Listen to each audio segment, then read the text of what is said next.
Is the devil real? Or did we invent him to explain the things we are too afraid to face? Most days, we don't think about questions like this. We drive to work, we meet our friends, and we live our ordinary lives. And yet, somewhere in the back of our minds, that image is still there. The fallen angel, the horned creature, the symbol of everything we call evil. When I started watching Sinners, I thought I was about to see just another horror movie, maybe a stylish vampire story. But the more I watched, the more I realized that this film wasn't really about monsters. It was about art, culture, faith, and the way we decide who deserves to be called a sinner. So in this video, I want to look at Sinners not as a simple genre film, but as a piece of storytelling that asks uncomfortable questions about freedom, tradition, and the devil we choose to believe in. I want to talk about this film by focusing on the things that struck me the most, to try to explain to you why I think this is a truly beautiful storytelling experience.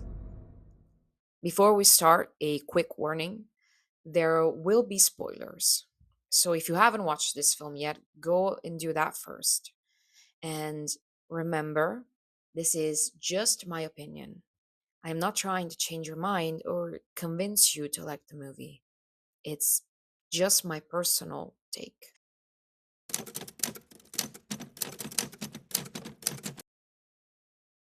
David Lynch once said he was horrified to realize that people watch movies on their phones because cinema is meant for the big screen. Today, most people know that they don't need to go to theaters. The same film will be on a streaming platform in no time. There is a lot to say about how we're willing to pay streaming services instead of supporting the people who actually make the film or the workers in a movie theater, but that could be a video on its own. Still, sometimes a film is received so well that it pushes people to leave their homes, sit in a dark room with strangers, and experience what it means to be human together. Sinners did that. It got people talking about the meaning of a film, something I haven't seen in a long time. Even if you didn't like it, the fact that you left the theater and discussed what that scene meant or what that shot meant with your friends is already worth praising. It got people talking about cinema again. The problem is that most movies today feel like content designed to keep you quiet, overstimulated, and distracted. As much as we don't want to admit it, it's true, even if we end up loving the film. If you had to explain the plot of Sinners to a friend, you probably say it's about a young boy named Sammy who goes out one night with his older cousins, Smoke and Stack, two small-time gangsters returning to their hometown to open a club. On opening night, three strangers show up at the door. They say that they want to enjoy the music and spend some money, but they aren't people at all. They're vampires trying to be invited in. That's a story we all heard before, and if someone told you that's all the movie's about, you probably wouldn't expect much. But Sinners is so much more. The most important thing that Sinners does is break from the traditional route. It's so many films all at once, and that's the beauty of it. It's so many films at once, and somehow it works. You'd expect all these genres and themes to clash, but Coogler keeps everything connected. It becomes a love letter to his culture, to a world he grew up in, and to the way that culture can be torn apart. I won't talk about the reference to black culture because it's not my culture, and I don't feel like I'm the right person to talk to you about it. I am a white woman from Europe. I am far away from the culture and the country where this movie takes place. What makes this movie so intriguing to me is that Coogler doesn't stop there. He knows that this film will be watched not just by the people of his culture, the people who understand the references or who feel the same thing that he does. He knows that this film will be watched by many people, many cultures, and many different backgrounds. So he builds a villain, Remmick, that is ambiguous. And this is when how you were raised starts to matter and starts to influence the way you watch this film and the way you perceive it. When I watched Sinners, to me, Remmick wanted to use Sammy's talent to be with his ancestors again. Or if he couldn't, at least he could now have a new family. This desire drove him to try to steal a voice and a talent that wasn't his. And yet other people who watched this film said that for them, Remmick is not about that. It's about stealing someone else's culture when you don't feel like you have one, or when you don't have one anymore. After watching a lot of video essays and interviews, I now tend to agree with this point more. Either way, it did something rare. This film made people talk about the right thing. It made people talk about what a character means. What's the point of him in the story? What does Coogler wants to tell us? That's what a good movie should do. To me, the true villain isn't just a vampire. It's the new culture. The one that makes you forget the ancient one.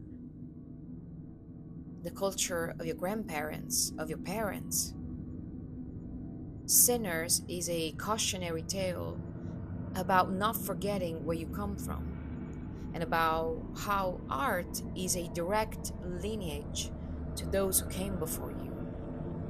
And I'm sorry, but to me, a film that speaks about stuff like this is already a good one. Remmick, from what we know, is an Irishman who once was human and was a victim of probably Christians who decided that the old ways were wrong, that people had to join the new faith. The moment when he speaks to Sammy and tells him that those words, the words, never really matter to him, that the whole point of Christianity is wrong, that there isn't a good God above and an evil creature below, that we are all humans, no matter if we look different. To me, that moment is when we realize that sticking with your culture will save you. And this theme is even more important when you look at the fight between Smoke and Stack. And the fact that those two fights happen at the same moment is very telling. Smoke and Stack are twins, but they're very different from each other. Smoke is more conservative in a good way, more attached to his culture, while Stack is more open to other cultures, to influences, to saying yes to a lot of new things. And you see this in so many ways. Even when it comes to the women that they love, Smoke is in love with a woman, Annie, who's very connected to her roots, who practices hoodoo, still recites the prayer that her mother taught her, while Stack is in love with Mary, who doesn't really respect her role in society. She's a woman, married, and yet she goes out looking for Stack because she loves him, not her husband. She doesn't really care about what people think of her. I don't think it's a coincidence that Mary is her name. The new culture of Christianity versus the old one. Mary and Stack are also the first one to get turned by Remmick. Why not Smoke? Why not Sammy? Why not Annie? It's Annie who ends up saving Smoke. It's the culture that he himself criticized before that saves him at the end.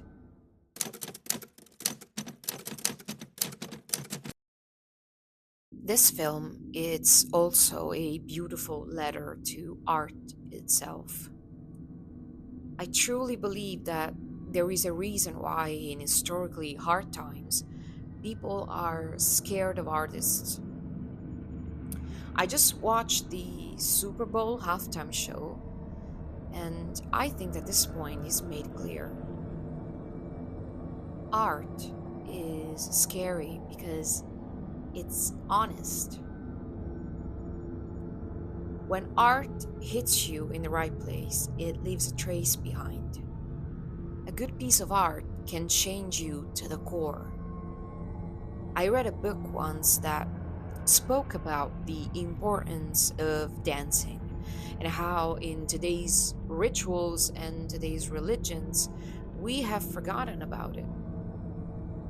The more Christianity became mainstream, the more the body was left behind.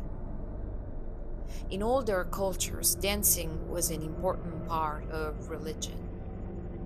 Through dancing, people understood their bodies, understood their sexual desires. People flirted with each other, connected with each other, perceived joy and sadness and the beauty of life. But in today's society, moving your body is almost shameful, and I never understood why. Why should you feel ashamed of something that is so natural as moving your body to a beat or to a music that you enjoy? What's so bad and evil about that? And the answer to me can be found in the same place where we find the answer to another question. Why are people scared of art? Because it is free. And I don't mean it that you can monetize off of it. I mean it that you can control someone who's dancing, who's truly dancing, not following a choreography or steps made by someone else. There are some cultures that consider this way of dancing even a sort of meditation. And art is the same thing. Artists are free from the law of this world because they know that what they have inside is magical and deeply connected to our culture and our upbringing. This is beautifully shown at the end of the movie. Sammy is asked to give up his guitar because his guitar represents sin. But more deeply, it represents his unwillingness to be controlled. Not only does art set you free, but it makes you a danger to someone. That art is a sin only in a society that is scared of freedom. So, who is this devil? As a creative soul myself, deeply connected to my heritage, who decided to get a degree in this field, I believe that the devil is an easy way out. Does he exist? Maybe we can't be sure. What I do know is that it's much easier to blame a little red creature than it is to understand that humans can be cruel, can make the wrong choices, or straight up enjoying hurting others. It's easier to call someone a sinner when you can't call them in any other way, when they don't respect the box that we all created for each other. I don't see a lot of sinners in this film. I only see people trying to navigate a world that wanted them to be small, to be scared, to feel worthless. And I see people that, in spite of all of this, decided to create music, art, and to perform, to love life in its purest form. Thank you so much for watching this video, and thank you to anyone who's subscribing to this channel. It was nice to talk to you again. I'm gonna put some videos that I really enjoyed about sinners in the description below, just in case you want to know more or you want to know where I got my information from. If you enjoyed this video, then subscribe and tell me what your thoughts are about sinners.